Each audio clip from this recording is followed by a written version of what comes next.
రేపు గురువారం గుమ్మం పక్కన ఆకును పెట్టండి చాలు. అప్పులు దరిద్రము పోతాయి. ధన వర్షం కురుస్తుంది.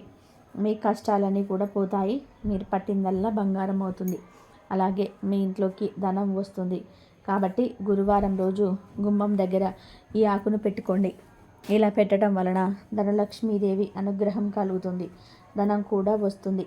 ఆర్థికంగా బాగా కలిసి వస్తుంది. ఇబ్బందులన్నీ కూడా పోతాయి. దేవతలు ఇంట్లోకి వస్తారు. ఇంట్లోని దుష్ట శక్తులన్నీ కూడా బయటకు వెళ్ళిపోతాయి. మానవ జీవితంలో వచ్చే అనేక రకాల కష్టాల నుండి బయటపడగలుగుతారు. ఈ రోజులలో అందరూ అప్పులు దరిద్రాలతో కష్టాలను పడుతుంటారు. కలియుగంలో అప్పులు ఎక్కువగా ఉన్నాయని, మనుషులు దరిద్రాలతో బాధపడిపోతున్నారని శాస్త్రాల్లో కూడా చెప్పారు. ఇది కలియుగం గనక అందరూ కూడా ఆ విధంగానే అప్పుల బాధలతో సతమతమైపోతూ ఉన్నారు. మనం రోజు చూస్తూనే ఉంటాం. ఎంతోమంది అప్పులు చేసి ఆ అప్పులు తీర్చలేక ఎంతో సతమతమైపోతుంటారు. కొంతమంది అయితే ఆత్మహత్యలు కూడా చేసుకుంటూ ఉంటారు. ఇలా ఈ నవ సమాజంలో అందరూ అప్పుల బాధల వలన ఎన్నో కష్టాలను ఎదుర్కొంటూ ఉన్నారు. అలాగే దరిద్ర బాధల వలన కూడా చాలామంది సతమతమైపోతున్నారు. దరిద్రం అంటే కేవలం ధనం లేకపోవడమే అని చాలామంది అనుకుంటూ ఉంటారు. కానీ ధనం ఒకటే కాదు, ఆరోగ్యం లేకపోయినా, మనశ్శాంతి లేకపోయినా, పిల్లలు లేకపోయినా, సంతోషాలు లేకపోయినా అవన్నీ కూడా దరిద్రం లెక్కలోకే వస్తాయి. ఇలాంటి దరిద్ర బాధలు, అప్పుల బాధలు మీకు కూడా ఉన్నాయా? అయితే ఈ గురువారం రోజు చక్కగా గుమ్మం దగ్గర ఒక పరిహారం చేయండి చాలు. సమస్యలన్నీ కూడా పోయి, అప్పులు దరిద్ర బాధలు పోయి ధనవర్షం కురుస్తుందని పెద్దలు చెప్తూ ఉన్నారు. మరి గురువారం రోజు గుమ్మం పక్కన ఏ ఆకును పెడితే అప్పులు దరిద్రాలు పోతాయి అనే విషయాన్ని ఇప్పుడు ఈ వీడియోలో వివరంగా తెలుసుకుందాం. అంతకన్నా ముందు పాపపుణ్యాలు మనల్ని ఎప్పటికీ వీడవు అని తెలిపే పవిత్ర కథను విందాం. నువ్వు చేసిన పుణ్యం చెడని పదార్థం అని పెద్దలు చెప్తూ ఉంటారు. అంటే మనం ఇప్పుడు అనుభవిస్తున్న సుఖాలన్నీ కూడా మనము గత జన్మలో చేసిన పుణ్యాల ఫలితమని అర్థం. మనం చూస్తుంటాము, పరమ దుర్మార్గుడు కూడా ప్రస్తుతం చాలా సుఖాలను అనుభవిస్తుంటాడు. మనం వాడు పాపాలు చేస్తూ ఉన్నా ఇంత సుఖంగా ఎలా బతుకుతున్నాడని అనుకుంటుంటాం. కానీ ఈ జన్మలో వాడు అనుభవిస్తున్నది గత జన్మలో పుణ్యాల తాలూకా. ఈ విషయం అర్థం కావడానికి ఒక చిన్న కథ విందాం. పూర్వం ఒక రాజు ఉండేవాడు. ఆయనకు ఉన్నట్టుండి ఒక పెద్ద సందేహం వచ్చింది. అదేమిటి అంటే, నేను పుట్టిన సమయంలోనే, అంటే అదే ముహూర్తానికి చాలామంది పుట్టి ఉంటారు కదా, వారందరూ రాజ్యాలు ఏలుతున్నారా, లేదా నేనొక్కడినే రాజును ఎలా అయ్యాను? రాజు తలుచుకుంటే దెబ్బలకు కొదువేముంటుంది? ఈ సందేహ నివృత్తికి మరునాడు సభలో తమ జాతకం, ఇంకా కొంతమంది అదే సమయంలో జన్మించిన వారి జాతకాలు తెప్పించి సిద్ధాంతుల ముందు ఉంచి తన సందేహాలను వారి ముందు ఉంచాడు. ఒక్కొక్క సిద్ధాంతి ఒక్కొక్క రకమైన సమాధానాలు చెప్పాడు. కానీ ఏవి ఆయనకు తృప్తిని ఇవ్వటం లేదు. ఈ విధమైన అసంతృప్తితో రాజు దిగులు చెందుతూ రాజుకు తన సందేహాన్ని నివృత్తి చేసిన వారికి భారీగా పారితోషికం ఇస్తామని ప్రకటించాడు. వచ్చిన వాళ్ళు చెప్పిన సమాధానాలు ఆయనకు తృప్తిని నివ్వకపోగా ఇంకా అసంతృప్తిని, అసహనాన్ని పెంచాయి. ఒకరోజు ఒక యోగిరాజు సందేహాన్ని తీర్చడానికి రాజు సమక్షంలోకి వచ్చాడు. రాజు తన సందేహాన్ని ఆ వృద్ధ యోగికి వివరించగా రాజుగారి జాతకాన్ని పరిశీలించి, రాజా, నేను సందేహాన్ని తీరుస్తాను, కానీ దానికి మీరు ఈ నగరానికి బయట ఉన్న సన్యాసిని కలిస్తే ఆయన మీ ప్రశ్నలకు జవాబు చెప్తాడు అని చెప్పాడు.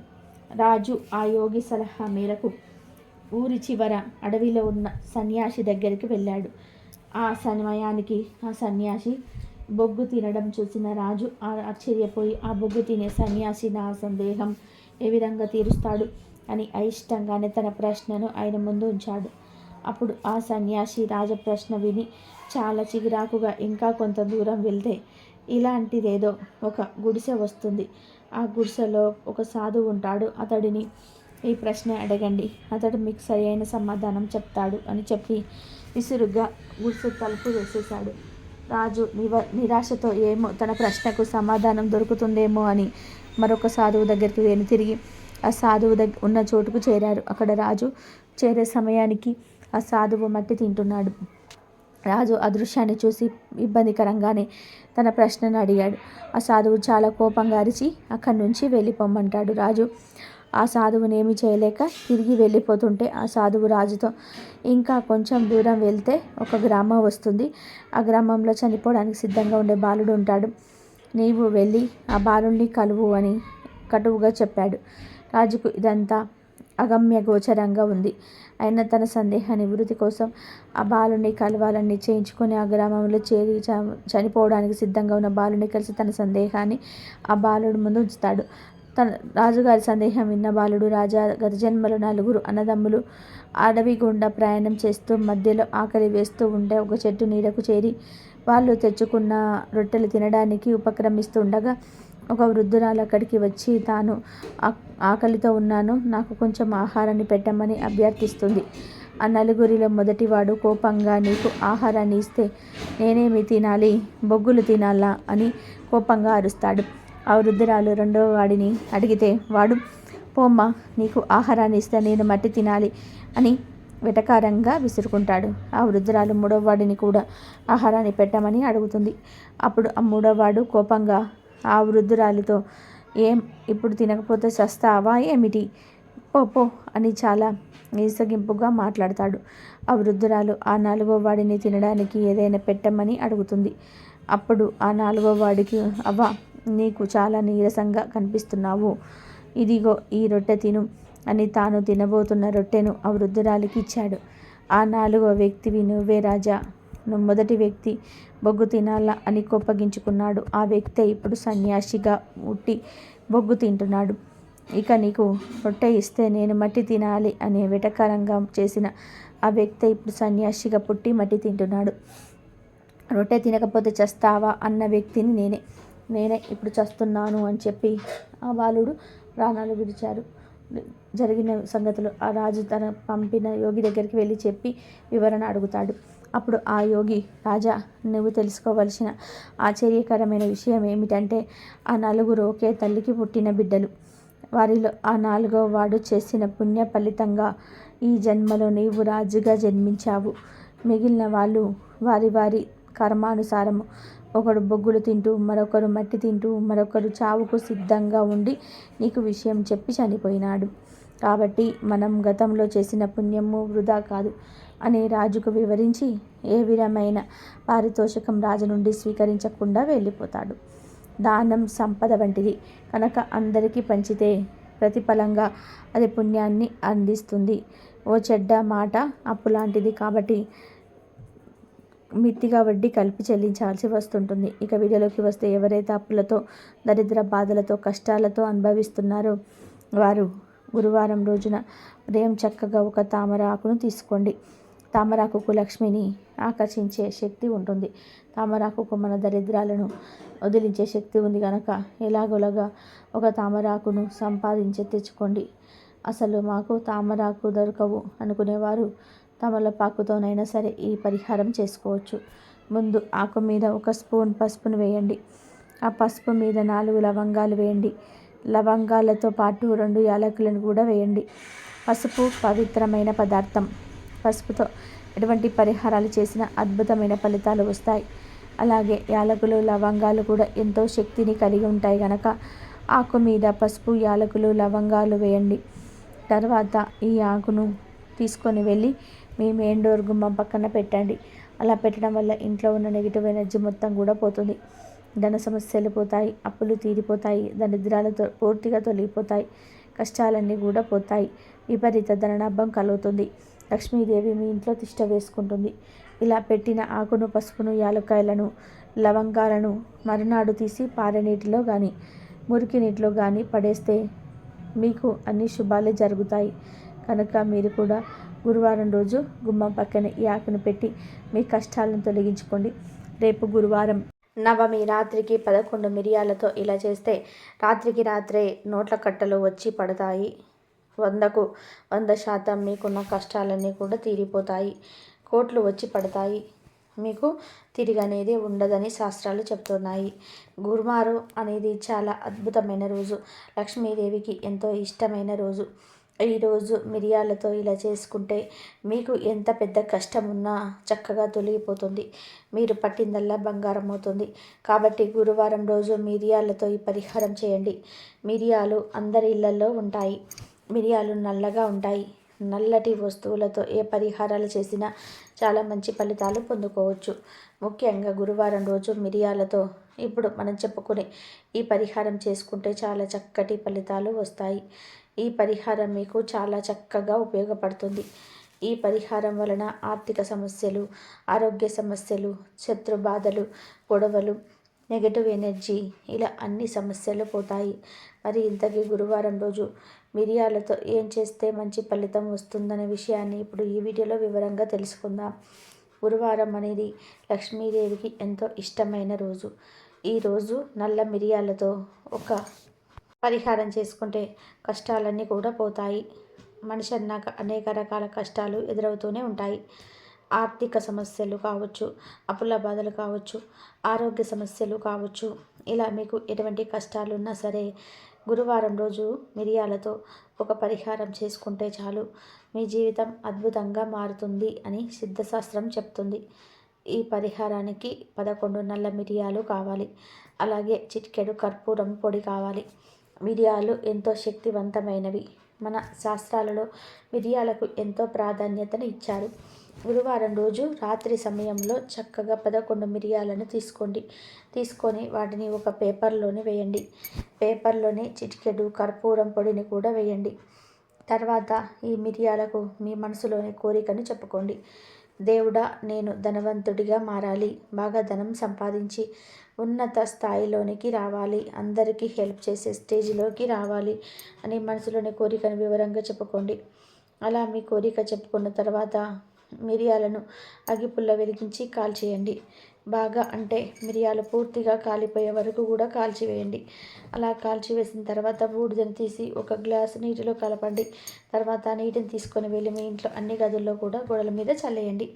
ఇక నీరు మిగిలితే ఆ నీటిని మీ ఇంటి చుట్టూ కూడా చల్లేయండి. ఇలా ఈ పరిహారాన్ని మీకు ఎన్నిసార్లు వీలైతే అన్ని గురువారాలు చేసుకోవచ్చు.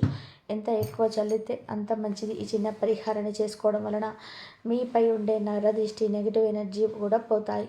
ధన సమస్యలు, ఆరోగ్య సమస్యలు, అప్పుల బాధలు ఇలా అన్ని రకాల సమస్యలు తొలగిపోతాయి. ధనలక్ష్మీదేవి అనుగ్రహం సిద్ధిస్తుంది. ధనం 4 వైపుల నుండి వచ్చి పడుతుంది. నోట్ల కట్టలు వచ్చి పడతాయి. మీ జీవితం అద్భుతంగా మారిపోతుంది. రాత్రికి రాత్రే మీరు ఊహించని ఫలితాలు వస్తాయి. కనుక ప్రతి ఒక్కరు కూడా గురువారం రోజు 11 మిరియాలతో ఈ చిన్న పరిహారాన్ని చేసి శుభ ఫలితాలను పొంది సంతోషంగా జీవించండి.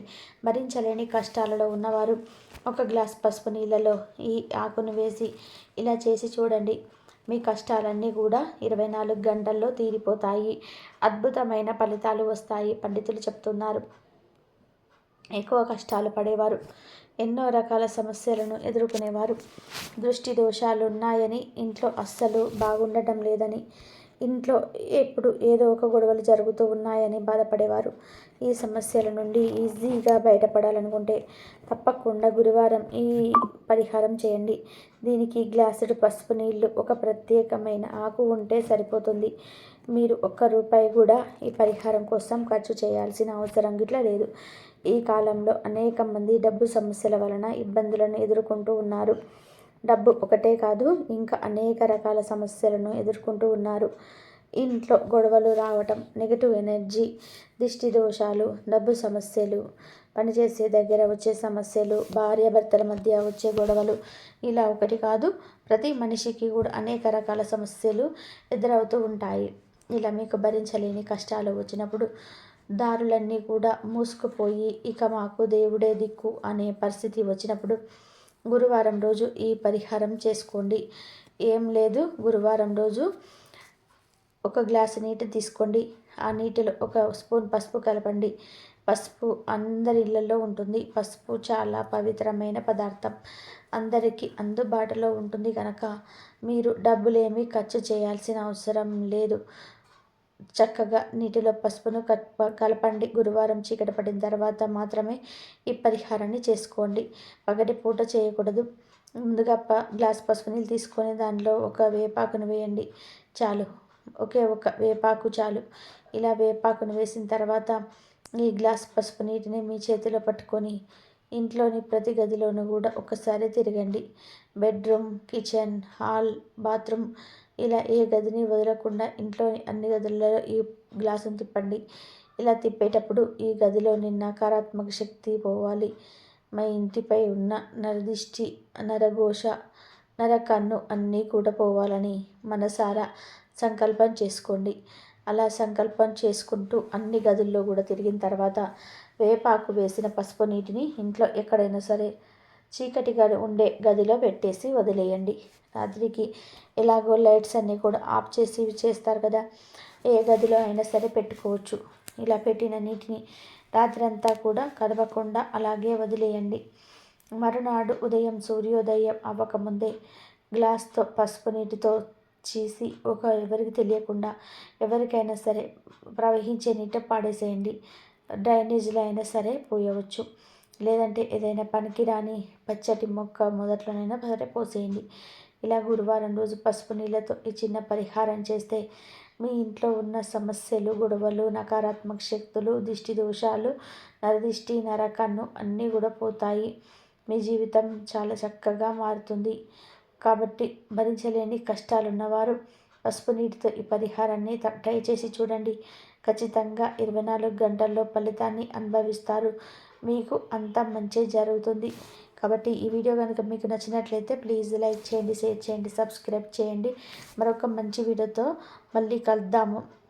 కాబట్టి అనేక రకాల సమస్యలు ఎదుర్కొనే వాళ్ళైతే ఈ పరిహారం అయితే చేయండి. రూపాయి ఖర్చు లేకుండా. అనేక మంది డబ్బు సమస్యలతో ఇబ్బందులు ఎదుర్కొన్న వాళ్ళు కంపల్సరీ ఈ పరిహారాన్ని చేసుకోండి.